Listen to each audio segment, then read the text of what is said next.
Hello everybody and welcome back to Operation Logistics, where I'm just going to press play here and that will eventually get working. And in the meantime, I want to take a quick look here in our generate biomes. So in the world hex here. And our coroutine is the one that does most of the time. I mean, we do declare a lot of vehicles, a lot of variables in here. And do we need a lot of them? I mean, we're already passing in the lists here, which does help a bit.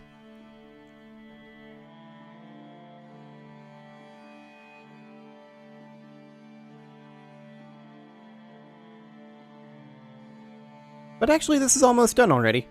That went quick. Yeah, 10 seconds faster than the previous. It's so variable. Anyway, let's come on in here, and we are going to purchase this warehouse right here, and we're going to demolish it, and we are going to build a postal office here, and we will go ahead and select that postal office, and we will get a delivery vehicle, and we will go into create route mode. So we'll do that. We are now in edit route mode. We will select our route by right-clicking it, which is a little unintuitive. We'll have a waypoint there, and a waypoint there. There we go. Nice little loop.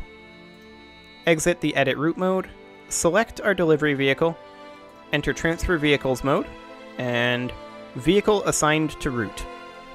Perfect. Now, I want to go back into edit route mode, and I want to try deleting this waypoint. So we shift click it. Look at that. That is amazing right there. And we can just modify this route to our heart's content at this point. Now, we can't insert here, for example. We can't insert along the route. It just appends to the route. So if we did this, it would get super awkward and confused. So what it would do is it would go here, then it would go here, then it would go here, then it would go here. And that's not exactly what we're looking for it to do, now is it? Not quite. So, I mean, appending into the routes is going to be something that is on the list. In fact, it already is on the list of to-dos. Insert waypoints along routes without them going at the end of routes. And the way I think we're going to do that is just by walking, like checking to see if this int3 is on the path, or something along those lines. However, that's kind of out of scope for today. What we're doing right now is we are making our vehicles actually work here. So, how long does it take to refuel? Let's see. On Enter Building Hex, we've made some assumptions. These are fun and always correct, right? Assumption number 1, the visual game object is at a vertex of the route, that is a full hex. Assumption number 2, this function has been called by the movement algorithm. Well, there isn't a movement algorithm, so there's that. Well, we need to go into our balance, specifically the vehicle balance. So let's go to the implementation of that. And here it is right here. So we've got vehicle speed in hexes per hour. And if we go into our scripts here and go to our balance, we can see that our speed is half of a hex per hour currently. Whereas trucks are a little faster at 1 hex per hour. Okay, so half a hex per hour, huh? I kind of feel like we should double that. 1 hex per hour, and then trucks move at 2 hexes per hour. Will there be any collision? Like, if they're on the same road, will they just pass through each other? Probably. At least for now. We might change that later on. But, I just want to take a quick look at this here. So, on minute tick, we should go ahead and do something along the lines of, okay, we don't have visuals here. So we should probably have in the minute tick, if refueling equals true, then we do this. We need 2 equal signs. Okay. If we're not refueling, we should have an if there's a route. So if following route is not equal to null, then we do something. Otherwise, we want to do something else. And that something else is if visuals is not equal to null. We have no route, so we should go ahead and get rid of our visuals. We don't currently have the int3 that we are in, so we're going to need a public int3 location.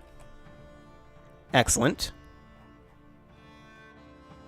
So if we're not refueling, if we are not on a route,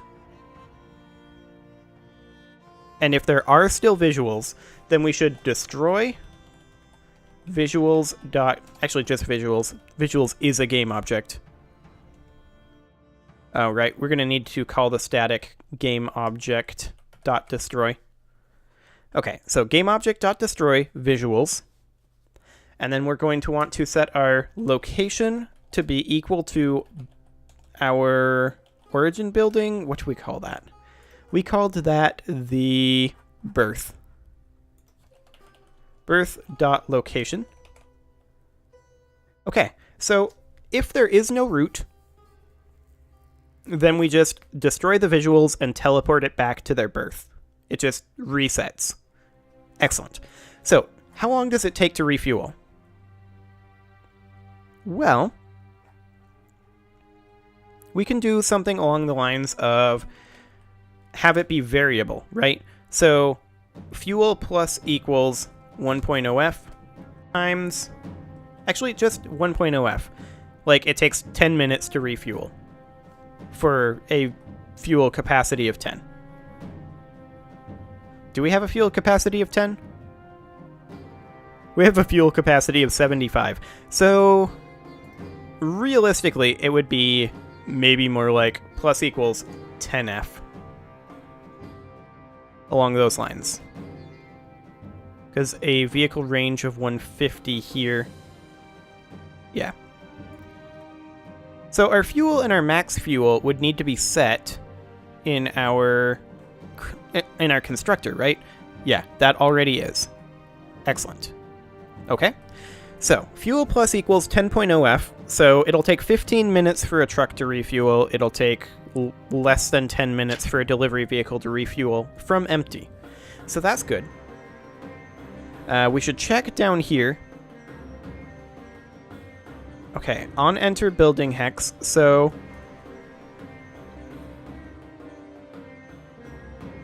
the other thing that we're going to need to do is we're going to need to create some logic for if our fuel is at 0. So, if fuel equals 0.0f, then we're going to do something else.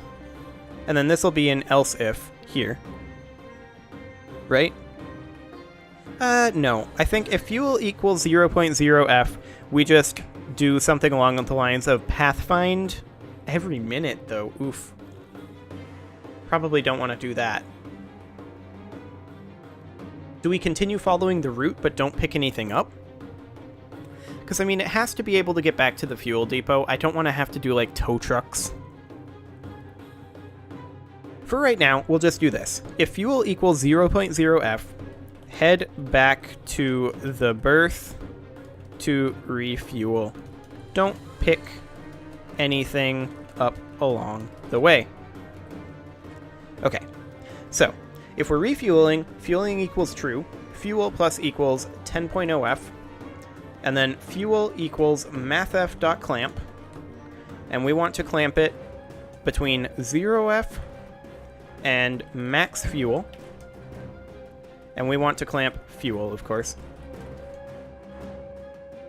Like so. So we can't exceed our max fuel, we can't go under 0 fuel. Okay, and then we would want to do something like if fuel equals max fuel, refueling equals false. Okay, so that's how it finishes refueling. Excellent.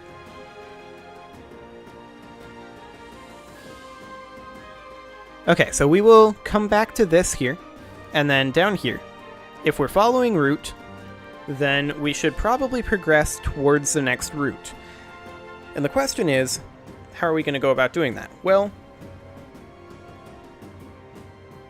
we can go ahead and do something along the lines of public float, and then this would be progress equals 0f. Okay, so then when progress reaches 1f, it will get to the next hex, and we'll probably just we'll probably just have a incremental movement there, unlike Paradox games. But if following route is not equal to no, then progress plus equals, and this is every minute, so our progress equals our hourly speed divided by 60. So our hourly speed is our balance dot vehicle speed, and that's per hour, which is currently set to 1 per hour. So we want 1/60th, so divided by 60f. Is this an integer? Nope, that's a float. Excellent. Then, if progress is greater than or equal to 1.0f, then we can assume that we are in the next hex, and we can at that point call onEnter building hex, onEnter building hex, like so. And rather than doing this here, get building by position, we are instead just going to use get building, and then we're going to do the int3 version of that, which is get building by index. And then we pass in location, like so. So that's going to be a little bit faster. And then we're just going to go ahead and up here, when we call onEnter building hex, we want to make sure that our location equals the next point in the route. So the question is, how do we know what the next point in the route is?